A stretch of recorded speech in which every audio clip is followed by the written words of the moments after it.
Right. Let me see if I can get the caption file working. One sec. And there we go. All right. Head back to my screen share. All right, good afternoon, everybody. I saw that we have some new folks to North Carolina joining us in this webinar who registered. If you haven't met me before, I'm Devin Waugh, the instruction librarian for NC Live. And this session will be troubleshooting on the desk for public libraries. So the purpose of this session is really for frontline library staff to get practical hands-on techniques for quickly troubleshooting patron issues, effectively navigating some common issues with NC Live resources, and then kind of managing tech concerns while balancing other service desk responsibilities. And really knowing that you can turn to us often for e-resource support.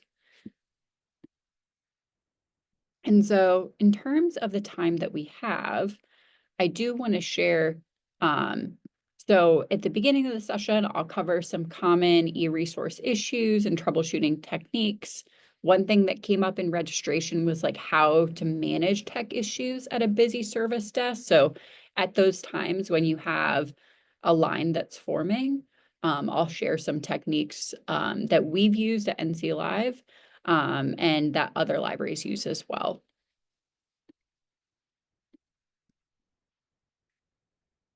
All right. So starting with some common e-resource troubleshooting techniques. The first thing that I wanted to share that we have seen on the help desk come up frequently is patrons not knowing how to log into NC Live remotely. So that's something that on our website, if a patron is outside the library, where that little kind of column icon is that it'll say select your library if they're outside the library and have not logged in yet. And so what they'll need to do is click select your library and then enter in, select, Orange County Public Library, enter in their library card number and PIN, and then it will be able to save that change and register that they're logged in as whichever library they've selected. We have a short logging into NC Live video crash course that's on our YouTube channel. You're welcome to share that with patrons. That was something that was designed based on feedback that we got from our member libraries. So it's just kind of a nice quick refresher in case patrons are confused. We get a lot of patron questions on the help desk about logging into NC Live. So that's something I really wanted to make sure to address right at the beginning. And if I jump into a different window, so as an example, I'm logged in as Orange County Public Library, but let's say I want to log in as a different library for the purposes of this webinar. I'm going to switch to Neuse Regional Library. And then I'm going to enter in my library barcode number and PIN. And if everything's working properly, I can click on this little library icon and see that that change has been registered. This is something that we see, as I mentioned, that I think is helpful because if a patron's saying, I don't know how to log into NC Live, I don't know how to log into NC Live, that is like the first step to help them out with, is just kind of walking through, especially with tech-averse patrons, how to do that. And then if they're having any issues with entering in their library card number, that's when you'll want to kind of walk through and troubleshoot a little bit further, and then potentially reach out to us if it seems like a proxy issue. Let me jump back into my slides here. All right. Oh. Another thing that is useful for troubleshooting is really getting to understand the ins and outs of our A to Z list of databases. So this is our full list of databases that we have in our collection. Knowing how to manipulate this list and navigate to a resource quickly can be helpful, especially when a patron has a very quick information need. And so I'm going to show this page. Enter full screen. There we go. You can change this list into Spanish and then back into English. So we've created this translation button, knowing that we have some non-native English speakers who want to speak in their preferred language of Spanish. And so we can use that button. If you have a patron that's looking quickly for, let's say, legal help, we don't have a LexisNexis database, but we do link to a free resource, Law Help NC.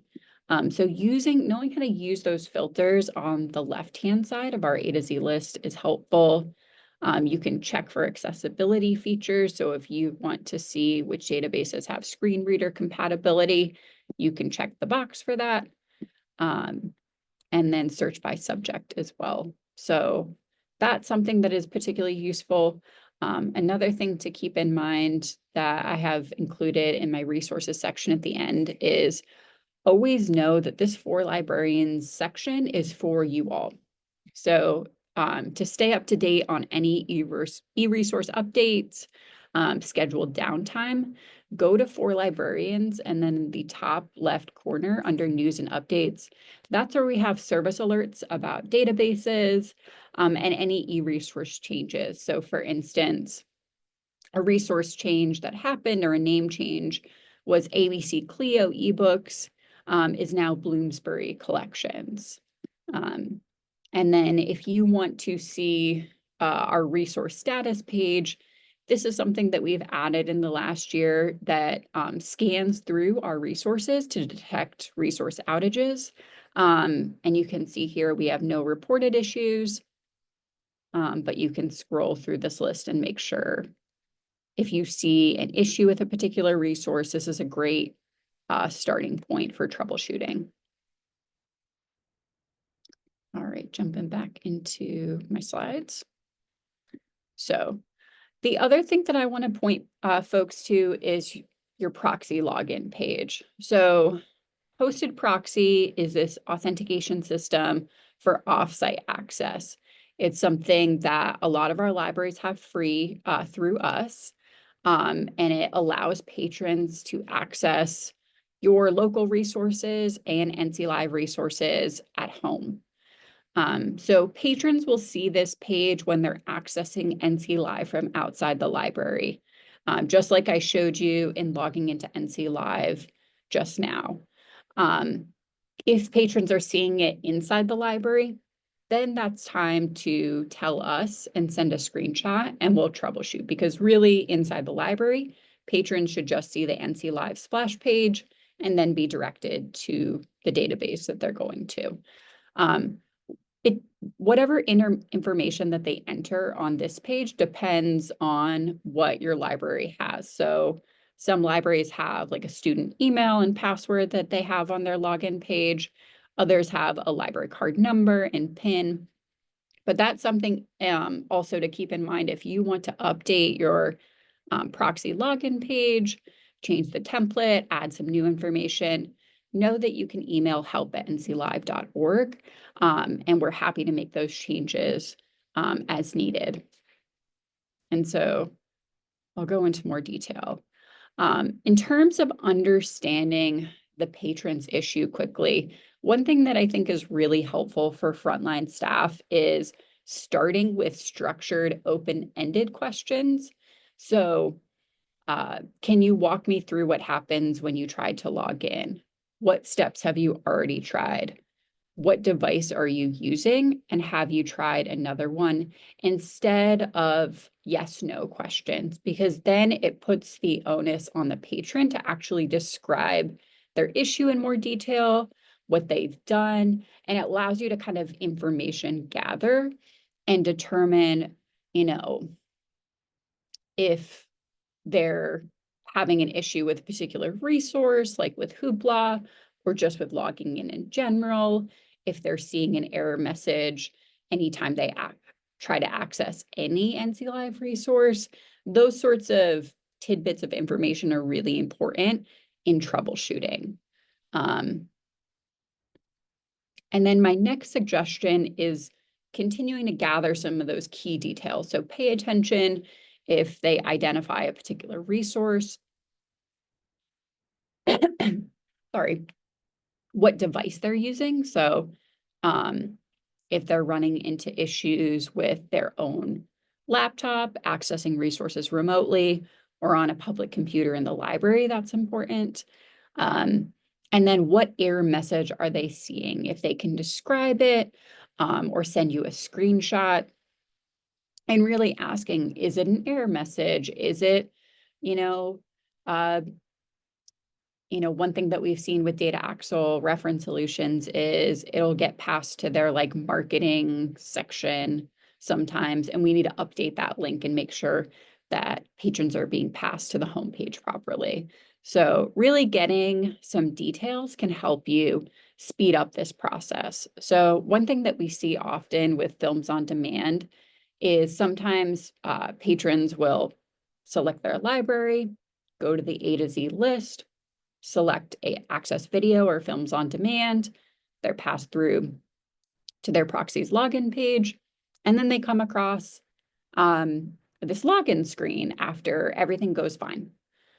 This is a situation where you wouldn't necessarily be able to troubleshoot it on your own.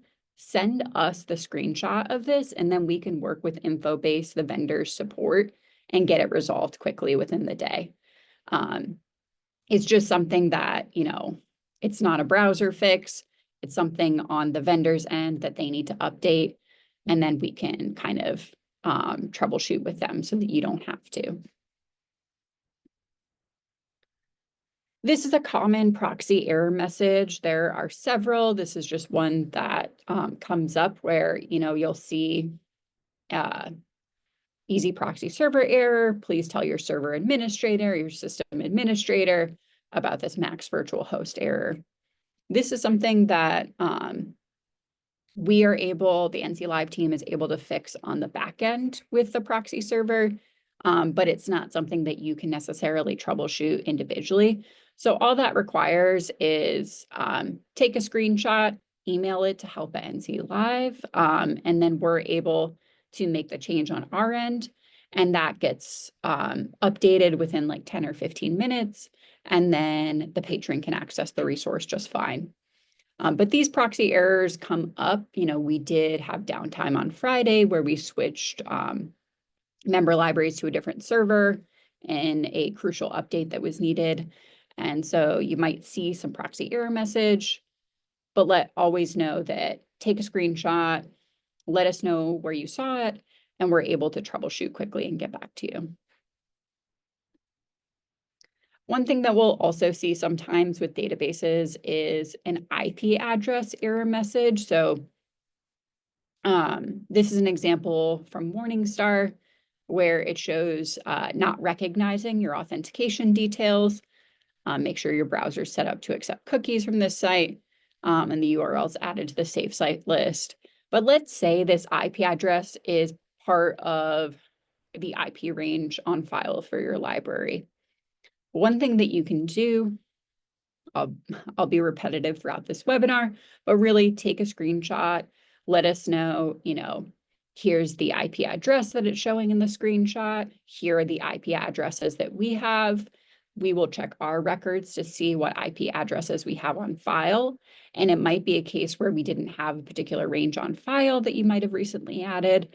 And then we can update our records, let our vendors know. And anytime there's an IP address update, it does require us to hear back from all of our vendors. So that might take a couple of hours, depending on time changes and all that sort of stuff. But that's a quick fix as well that does require our help. Another thing that's helpful, especially for new hires in a library, is just like clarifying the patron's goal. So really understanding what the patron is trying to do can help you find a better solution. So let's say One question that you can ask is like, are you trying to stream a video, download an ebook, or access an article? Let's say the patron is trying to stream a video, and they're having trouble with a video that they're seeing through ProQuest Central, maybe suggesting that they use Access Video as an alternate, and then troubleshooting with that resource and emailing us about that ProQuest Central issue is a way to kind of get them an alternative, and really figure out what their information need is.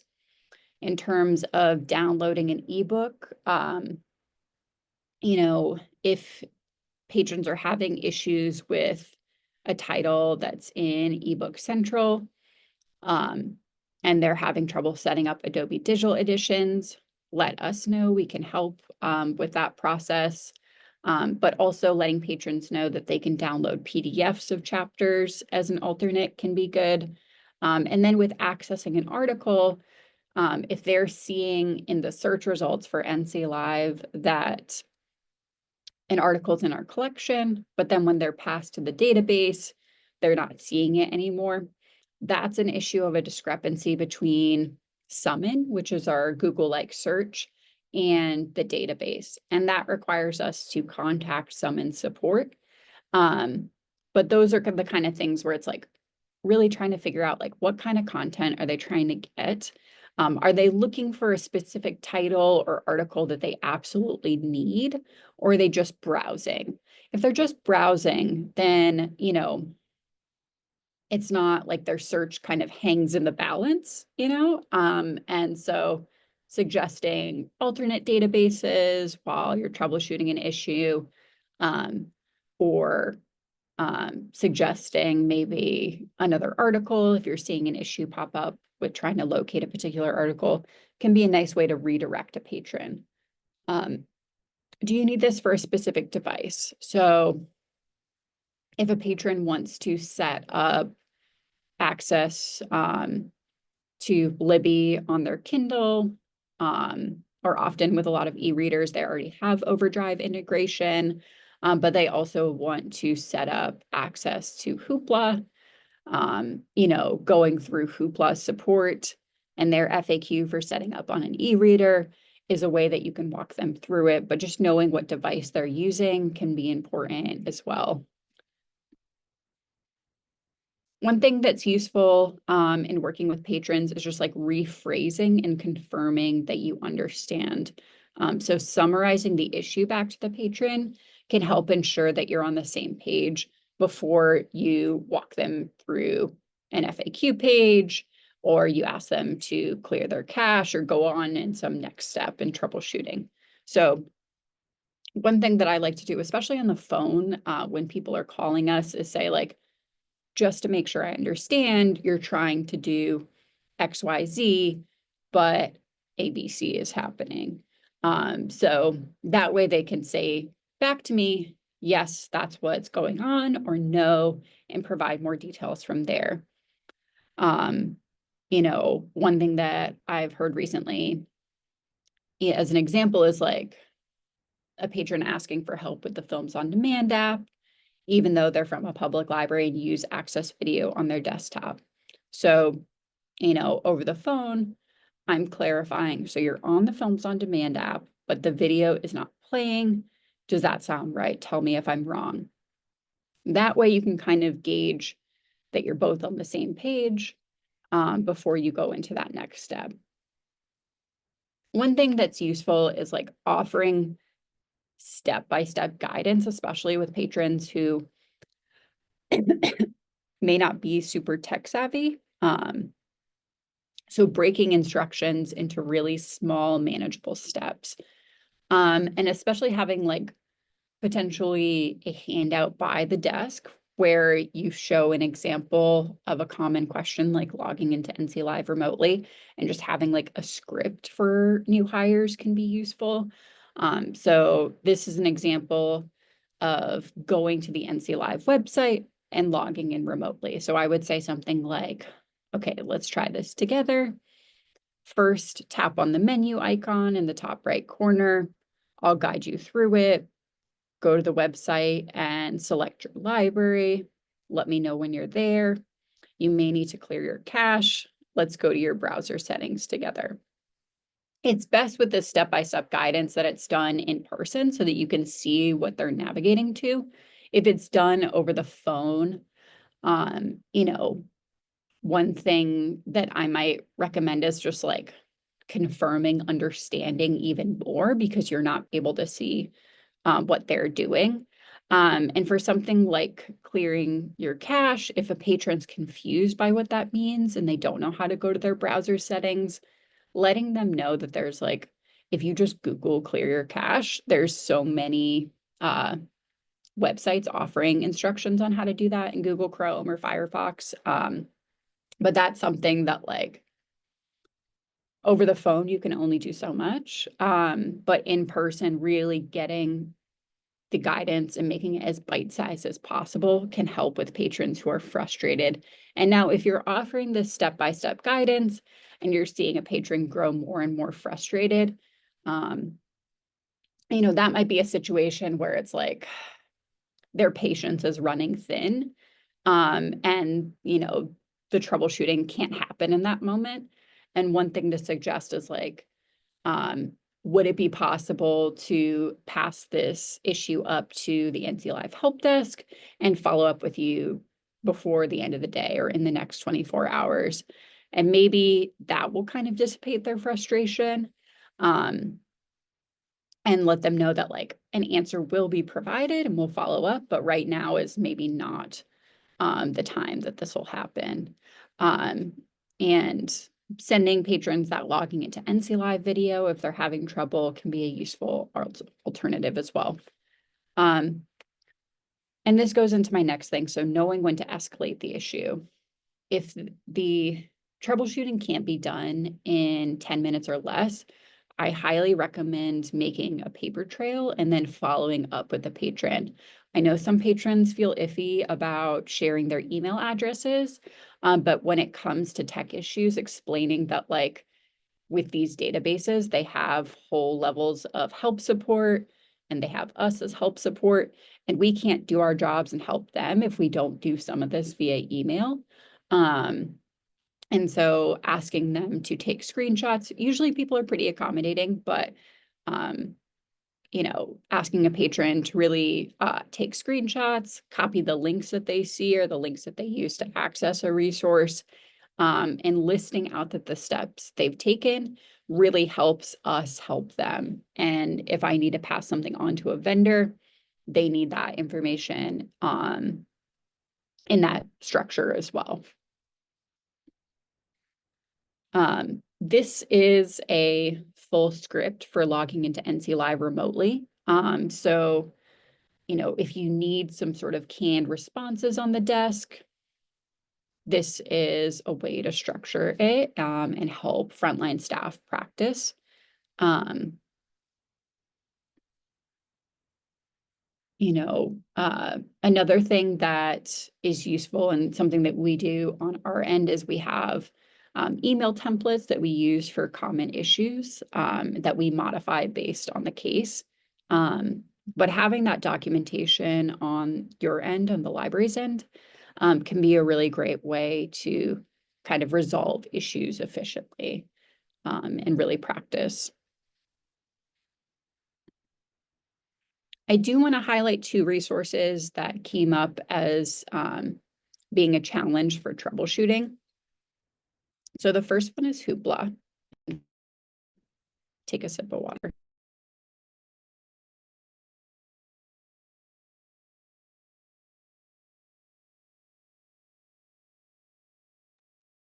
All right.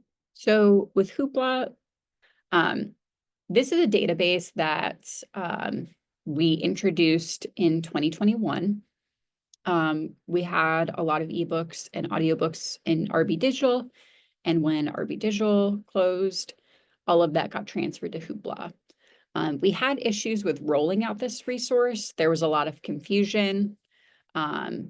They did not provide the greatest documentation on their end, and we had both two types of borrows, flex and instant borrows, which was really confusing to new users.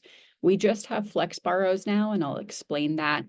But some of the common issues are login problems, viewing borrowing limits, and account restriction, and then just app glitches. And I'll kind of walk through some ways to approach that.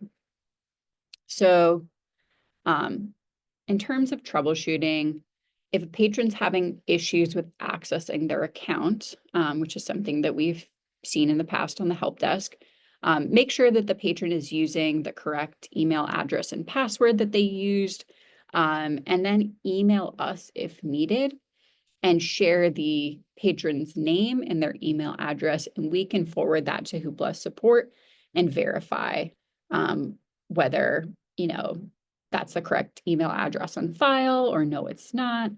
And we can work with Hoopla to restore the patron's account access. Verify that they haven't exceeded their borrowing limit. You can see on the homepage of Hoopla how many borrows you have per month. We just have flex borrows, which operate like a traditional library checkout. So you place a hold, you get an email notification that a title is ready to be checked out, and you can borrow it and then return it. The instant borrows are now just a part of library subscriptions. If they have like an additional subscription to Hoopla, they're not part of the NC Live collection in Hoopla. That was something that was very confusing for patrons because you could instantly borrow some titles and not others. But in our subscription, we just have flex borrows. One thing with the Hoopla app is I use it all the time. If I see that something's glitchy, or I was able to listen to a title and I'm not able to, the next time I log in, I just check for an app update with Hoopla. And one thing, if as like a next case scenario, if that's not resolving it, recommending like reinstalling the app and logging back in can be a useful way to resolve a glitch like that. And then if the patron's trying to access Hoopla from home, make sure they're using and creating an account with a registered library card number. And if they're having trouble with account creation, knowing that they can reach out to us as well. As I mentioned with account credentials, so we can verify with Hoopla support, patrons, what email they use to create the account and recovering those credentials. But we do need that information to be able to follow up with Hoopla and get that done. Yeah. One thing that's common with this database as well. Why am I not hearing? One thing that's a common issue with this database as well is like on the Get Started page, it will advertise videos, comics, streaming, music. But when you create an account with just the NC Live collection, we only have audiobooks and ebooks. So that's something to kind of, I guess, sort of manage expectations with patrons and let them know. In terms of explaining flex borrows, one thing that you can do is share like it works like a traditional library loan. If all copies are checked out, you'll need to place a hold and wait for one to become available.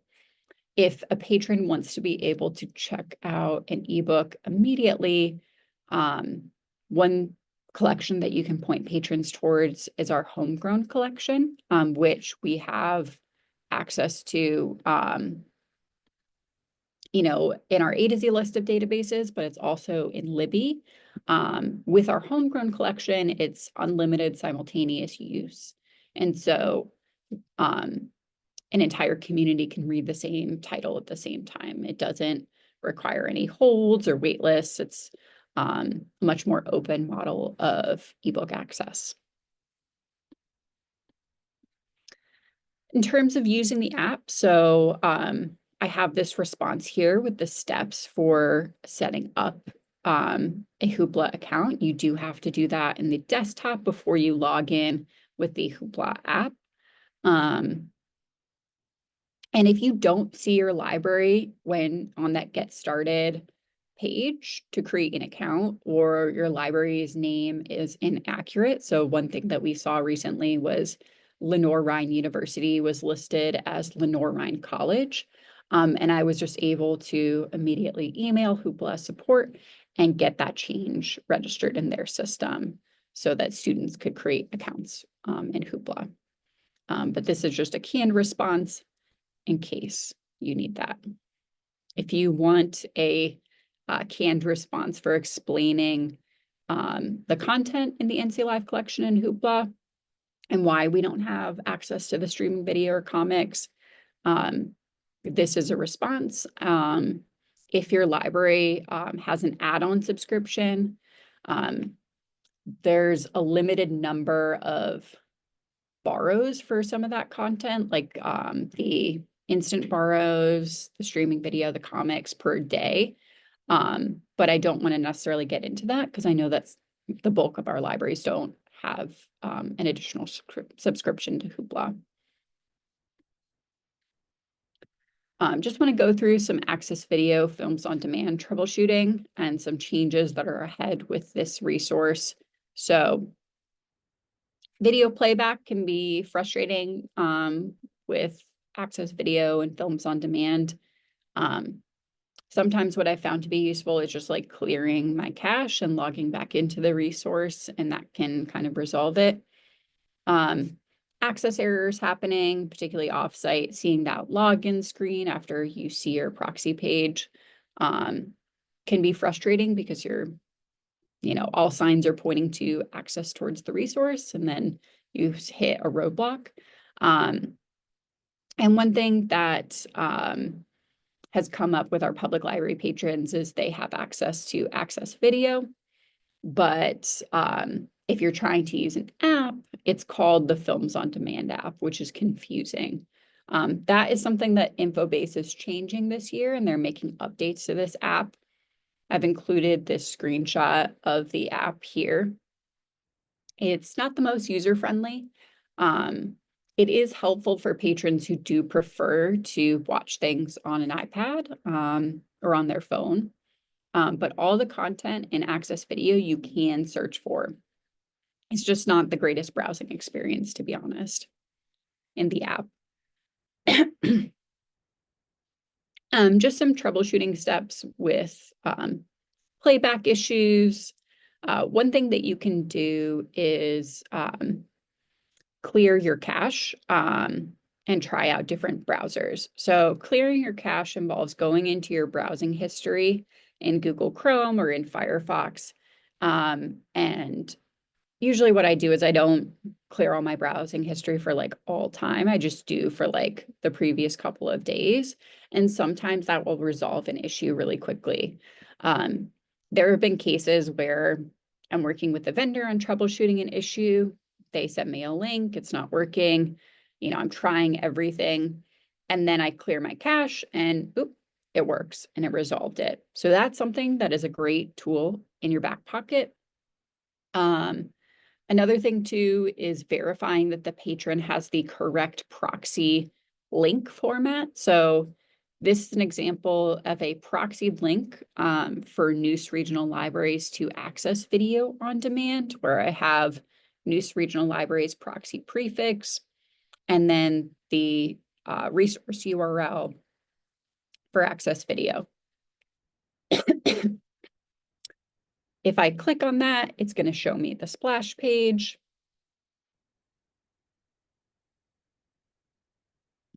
And I'm passed to the resource, and I can see at the top, access provided by Neuse Regional Library. So it still has that proxy information.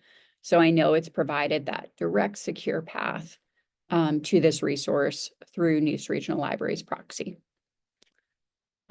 If you have questions about links, or if you see a bizarre link, always know that you can send us an email or use our contact form, and we can verify things with you. Another place that you can go on our website to check for all of the URLs for our resources is if you go to For Librarians and Access and click on Direct Database Links, because I'm logged in with News Regional Library, it's sharing its proxy information there. But you'll see the easy URLs that we've created for your library to make it really easy, seamless access for all of our databases. So that's just another resource to keep in mind for verifying correct link format.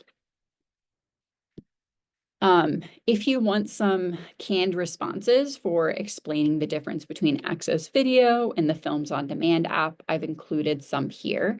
One thing to keep in mind is Infobase is changing this app. They're making some updates this year. So it will look different, and we'll share those changes with our member libraries. But we really want to, avoid confusion as much as possible. And so that's something to keep in mind. Another thing that has come up is like which resources have apps. We don't have a box that you can check in our A to Z list to verify, but on our FAQ page on our website, we do list out which resources have apps. So here are the ones that do have them. I highly recommend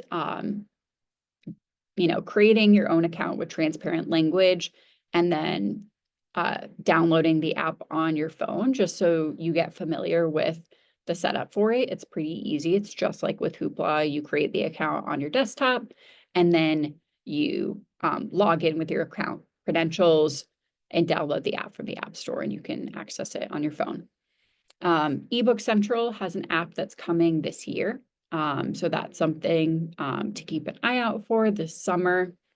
And if you want more details and setup instructions for these apps, I've linked to that section.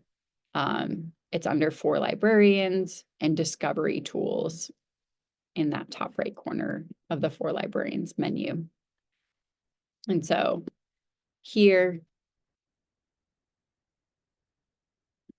we can scroll through. We see some summon codes. And there we go at the bottom. We have vendor mobile apps and the instructions for those. So if you need a reference point for that, we have it available here on this page.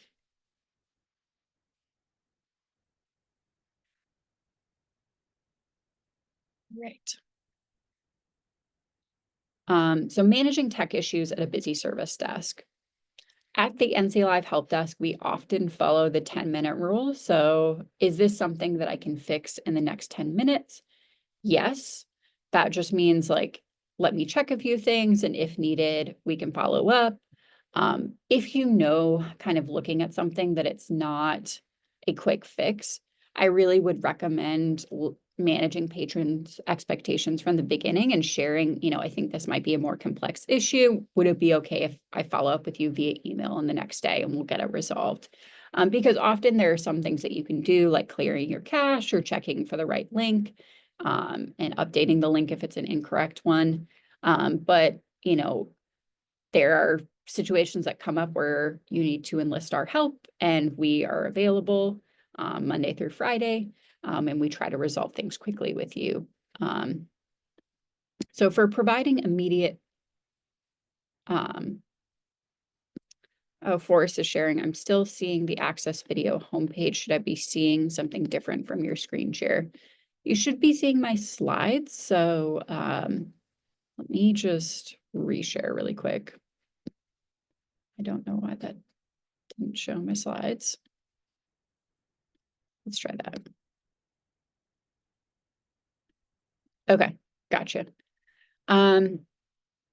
So providing immediate solutions when possible. Sometimes you can provide immediate fixes while the patron waits or offer a workaround until the issue is resolved. So, if you're trying to, let's say, listen to an audiobook on Hoopla and the app's not working. I don't know why I put watch videos, but I'll update that. You can access maybe the same content through your web browser as an alternate, and then re-download the app, log back in, and see if that fixes things. If you're not seeing a fix, let us know and we can contact Hoopla's support and make sure they're aware of the issue. Because if it's affecting one patron with the app, it's possible that it could be affecting other patrons. Trying out different browsers can help. If a patron's using Firefox, asking them to try out Chrome can be good with resolving some of these issues. And then also, if a patron's really just trying to listen to an audiobook in Hoopla, and Hoopla's not working at the moment, redirecting them potentially to Libby can be a nice alternative as well.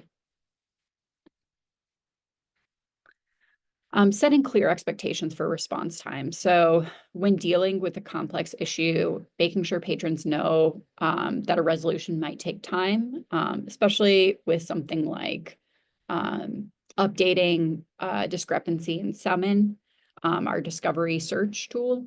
That takes some time to register changes on Summon's end and on our end, so it's not something that's instantaneous, but we do try, if we have access to an article, to send a PDF to the patron as a workaround. But that just helps kind of manage expectations. It keeps patrons informed. So, here's some examples of what you can say.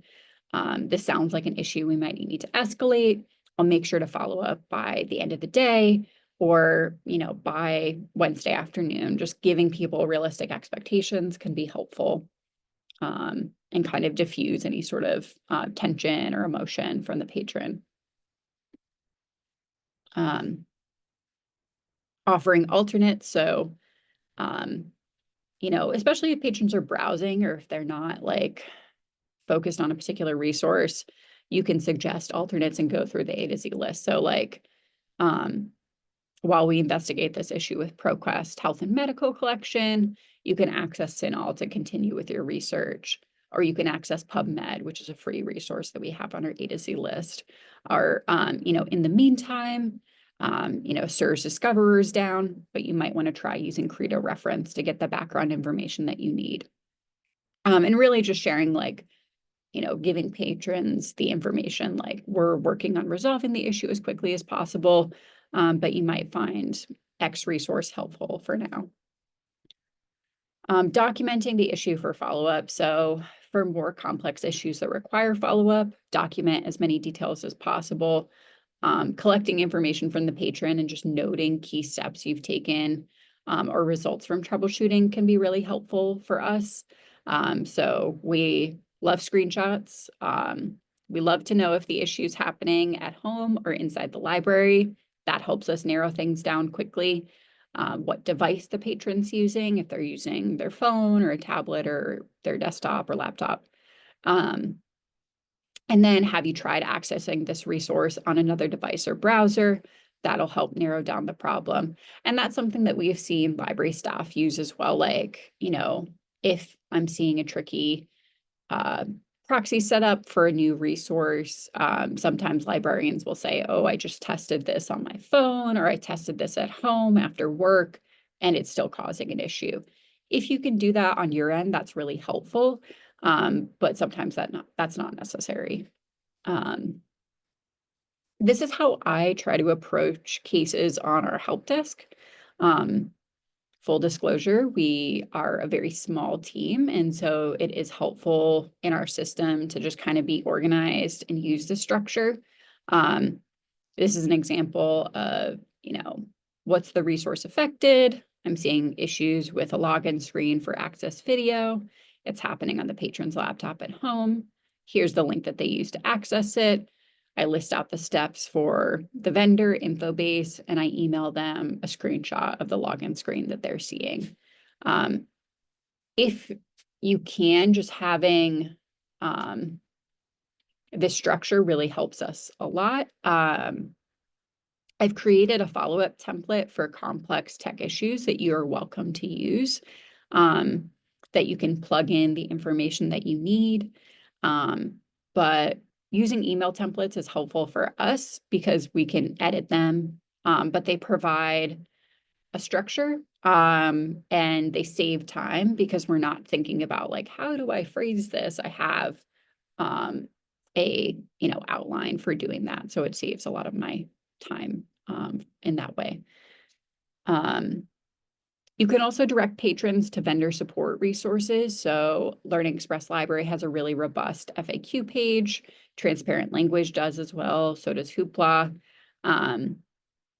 And just sharing, walking through and seeing if maybe their question can already be answered. Like if they're coming to the desk and they're saying the site doesn't recognize me as a registered user, what do I do? Well, thankfully, Learning Express Library has that listed on their FAQ, and you can go to that and walk through it with a patron.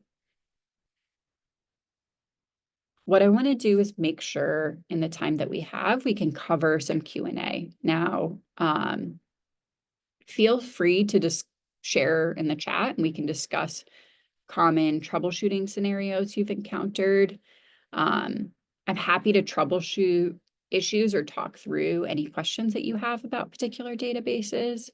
And really feel free to share like any challenges that you've noticed with NC Live resources. I'm happy to answer questions.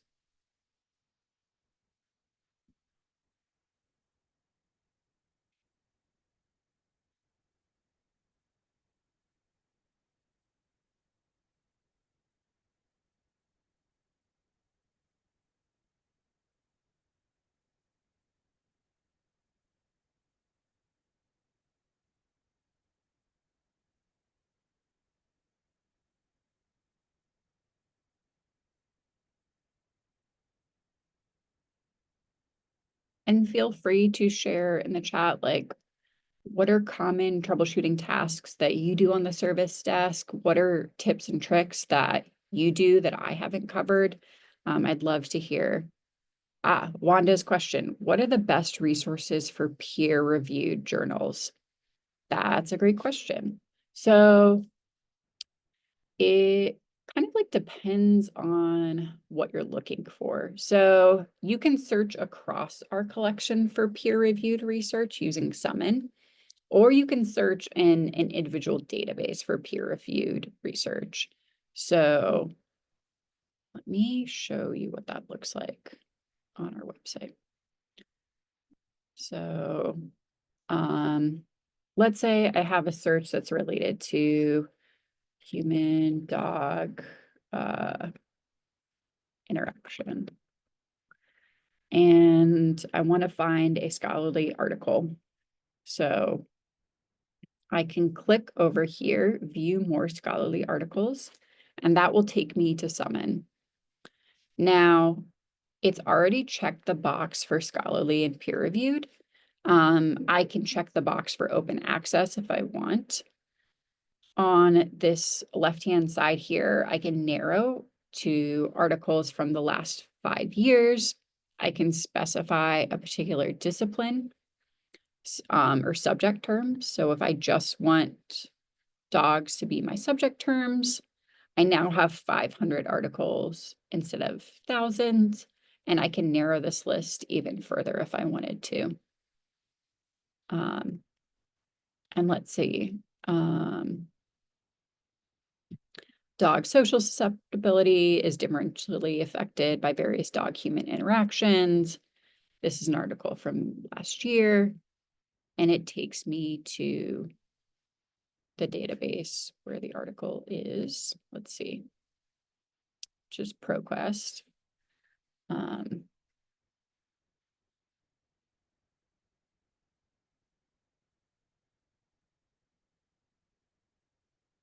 Aha. All right. So this is a common error that happens. The link that you click triggered a ProQuest search that returned more than a single document you're expecting. This happens when information provided by the link matches information stored with multiple documents in ProQuest. So this is an issue of Summon, our search, not responding to the database properly. So I'll just take a screenshot of that example. I'll share the article that is affecting it, and I'll see if I can share it with Summon and get that discrepancy changed. Because really, what's meant to happen from our search results is I'm just directed to the article. Another thing that I can do is, let me pull up the title of the article. Let's see. I'm just going to copy the first part of it. And then what I can do is go into ProQuest Central and search in the specific database for the peer-reviewed article. So I'm going to copy this and see if I can pull up this article. I'm going to put quotes around to see if I can find that exact search.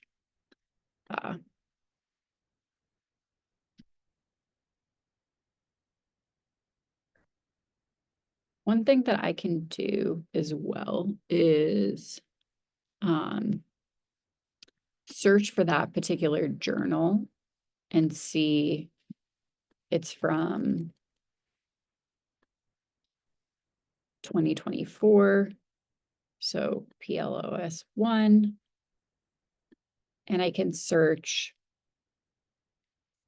I think it was March 2024 was the issue. Let's see. Or maybe it was May. But I can go through and look and see by issue if that article comes up. But this is an example of, it's going to take a little second for me to troubleshoot. And I'll want to let Summon know that our search results are showing that we have this article, but when I go to ProQuest Central, it's not there. And seeing whether it's because we don't have the issue in ProQuest Central, or that Summon is not linking properly with the database. So that's something, again, where it's like, a little thing that happens, and then I have to kind of work with the vendor to get it resolved. But it's not an impossible task. It is fixable. Another thing that you can do for, is search by a subject for peer-reviewed research. So if a patron's looking for peer-reviewed health-related research or nursing research, you can go to CINAHL, which is part of EBSCO's new user interface. It's all the same content. It just looks a little bit different. But let's say I'm looking for information for diabetes type 2, and I can check the box for peer-reviewed here. And then it'll just show all the different articles related to this. I can add in source type and say academic journals. And I can also limit to, let's say, the last 12 months. And now I have 4,000 results. And let's say, I want to focus on type 2 diabetes and exercise. And then I have 217 articles for this topic. And then I can narrow down from there and use some of these subject terms in my search as well to really hone in on that. But a lot of databases for academic research have that peer-reviewed box. So you can search within a particular database as well. Does that answer your question? Yeah. And I didn't think I was going to have a live troubleshooting example, but it's a case where I'm going to have to follow up with Summon later and resolve that issue. But that's just part of e-resources. management. So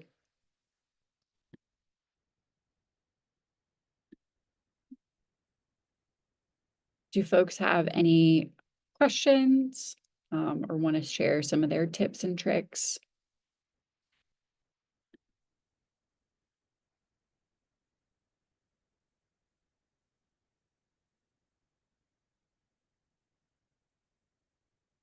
Right. Let's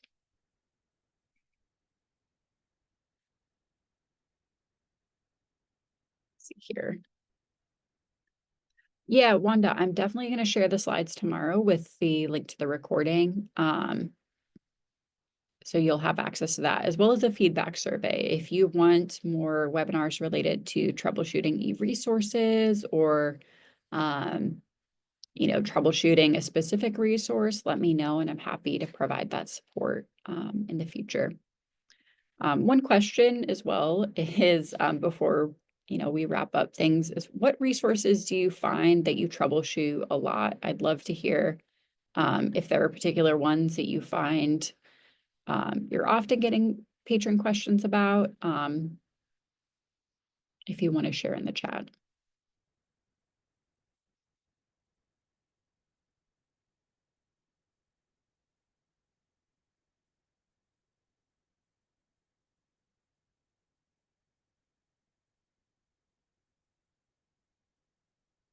Yeah, ancestry research in general. So using maybe Heritage Quest or the historic newspaper collection, um, or using Ancestry in the library.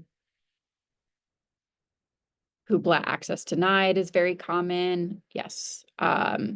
So that's one too, where if you are seeing access denied error, or, uh, patrons know that they have a particular email address that they used and they're not getting into the resource, know that you can send a screenshot, and we can pass it on to Hoopla and get that issue resolved quickly. Sometimes it's something on their end that they need to resolve, that's not related to, patron account info.